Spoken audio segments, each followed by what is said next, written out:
Hello student and welcome to our next video.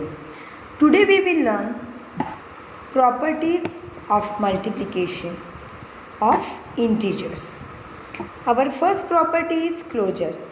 Let's see the examples. Minus 20 into minus 5 which gives me answer 100. So the product is an integer. Minus 15 into 17 also gives me the answer minus 255 which is an integer. Minus 30 into 12 gives me the answer minus 360 which is also an integer.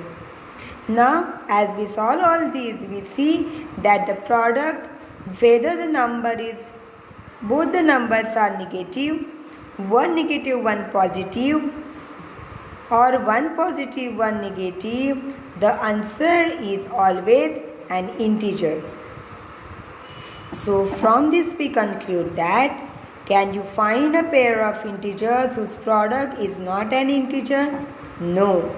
This gives us an idea that the product of two integers is again an integer, whether they are positive or negative. So we can say that integers are close under multiplication. In general, a into b is an integer for all integers a and b. Find the product of 5 more pairs of integers and verify the above statement. Take any two integers, whether they are negative or positive, or both are positive or both are negative, and check the closure property for it. Now let's move to our next property, which is commutative of multiplication. Commutativity of multiplication. We know that multiplication is commutative for whole numbers. Can we say multiplication is also commutative for integers? Let's check it, giving some examples. Now my first statement is 3 into minus 4, which gives me the answer minus 12. If I change their position, minus 4 into 3 again gives me the answer same. So my inference is 3 into minus 4 or minus 4 into 3 gives me the same answer. Minus 30 into 12 gives me the answer minus 360. Now 12 into minus 30, if I change the position of number, again gives me the same answer, which is minus 360. So whether I write minus 30 into 12 or 12 into minus 30, my answer is always same. Now check for the next examples. What are your observations? The above examples suggest multiplication is commutative for integers. Write 5 more such examples and verify the statement. In general, for any two integers a and b, a into b or b into a, the answer is same. Now let's see the next concept, multiplication by 0.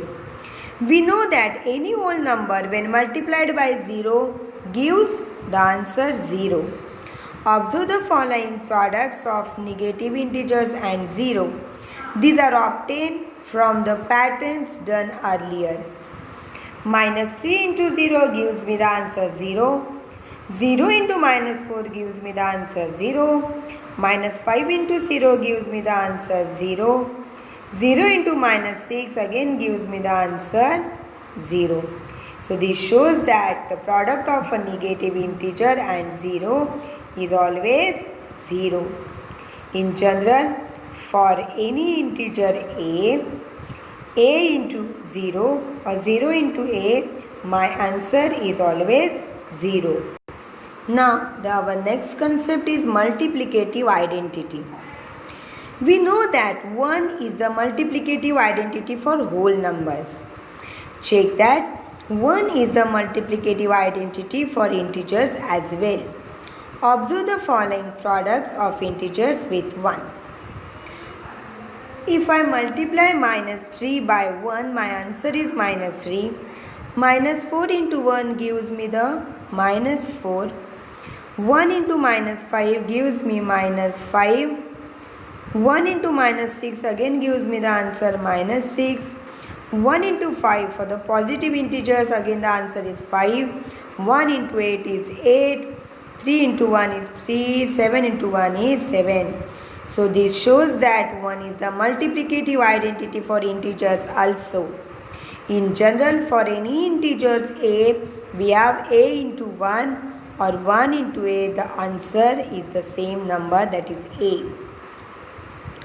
What happens when we multiply any integers with minus 1? Let's see this. Now minus 3 into minus 1 gives me the answer positive, that is 3. 3 into minus 1 gives me the answer minus 3. Minus 6 into minus 1 gives me the answer 6. Minus 1 into 13 gives me the answer minus 13. Minus 1 into minus 25 gives me the answer 25.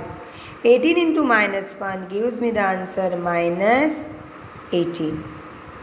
0 is the additive identity, whereas 1 is the multiplicative identity for integers.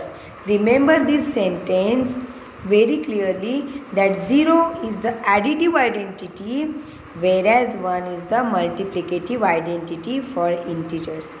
We get additive inverse of an integer when we multiply minus 1 to a, that is a into minus 1, or minus 1 into a gives me the minus a. What do you observe? Can we say minus 1 is a multiplicative identity of integers? No. Our next property is associativity for multiplication. Consider the three numbers. We have minus 3, minus 2 and 5. Look at, I have put minus 3 into minus 2 into one bracket into 5, and minus 3 into another bracket I have written minus 2 into 5. In the first case, minus 3 and minus 2 are grouped together. See here, they are grouped together. Okay. And in the second, minus 2 and 5 are grouped together. See here, I have put those two numbers in one bracket. We see that minus 3 into minus 2 into 5 gives me the answer 6 into 5, which is 30. And minus 3 into bracket minus 2 into 5 gives me the answer again 30. So we get the same answer in both the cases. Thus, whether I write minus 3 into minus 2 in one bracket and group them into 5, or minus 3 into another bracket minus 3 into 5 gives me the answer same. Look at this and complete the products. Now let's solve the next example. Okay, here I have put 7 into minus 6 in one bracket into 4. After solving the bracket, it gives me minus 42 as the answer into 4, the remaining one. My final answer is minus 168. Now let's check whether if I change the bracket, is there any difference in the answer.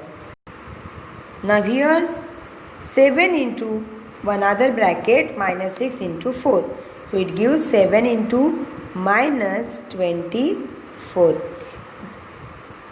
which again gives me the answer minus 168.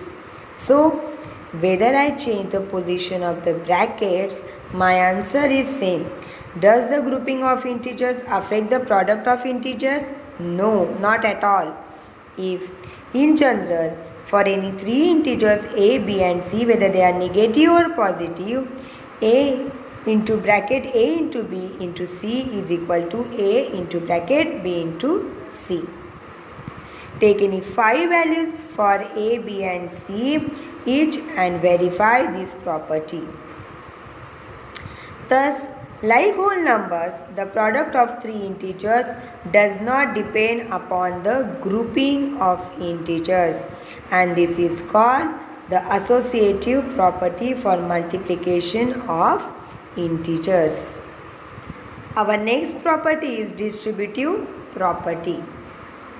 We know 16 into 10 plus 2. It gives me the answer 16 into 10 plus 16 into 2. Distributivity of multiplication over addition. Let us check if this is true for integers also. Now observe the following. Here I have written minus 2 into 3 plus 5, which is equal to minus 2 into 8, which gives me the answer minus 16. And minus 2 into 3 plus minus 2 into 3. See, I have multiplied these two numbers. I have written plus sign because here it is a plus sign, into another bracket minus 2 and 5. After solving the brackets, I got the answer minus 6 plus minus 10, which is equal to minus 16. So, minus 2 into 3 plus 5 is again equal to minus 2 into 3 plus minus 2 into 5. Let's take for the next one. Minus 4 into bracket minus 2 plus 7. After solving the bracket, it gives me the answer minus 20.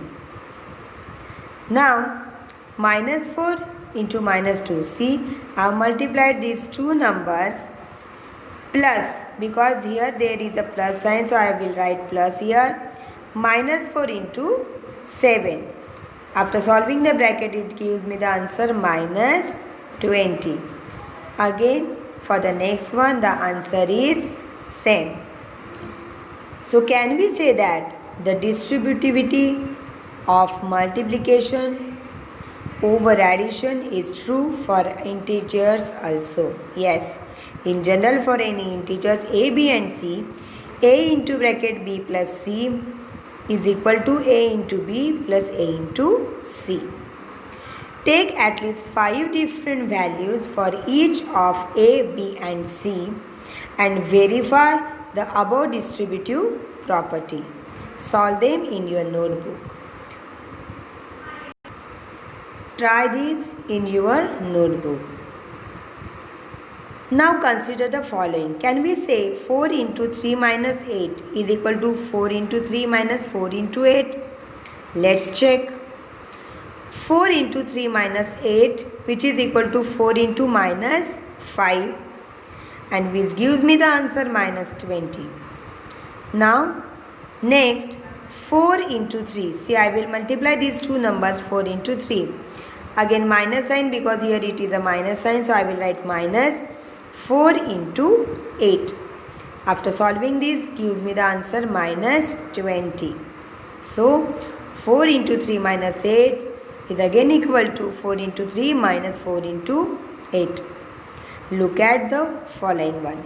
Minus 5 into minus 4 minus minus 6 gives me, after solving, minus 10 as the answer. Now minus 5 into minus 4, see, I have multiplied these two numbers and I have written here minus sign because here it is a minus sign, and let's multiply minus 5 into minus 6. It gives me the answer 20 minus 30, that is minus 10. Check for the next one in your notebook. So, in general, for any 3 integers a, b and c, a into b minus c is equal to a into b minus a into c. Take at least 5 different values for each of a, b and c and verify this property. Now try these examples in your notebook. So at last we conclude that any negative number multiplied by other negative number, the answer is always positive. any positive number multiplied by another positive number, the answer is always positive. Any positive number multiplied by any negative number gives me the answer negative. Or any negative number multiplied by another positive number, the answer is again negative. Remember this chart and try to solve the problems based on multiplication of integers. Thank you. That's it for today.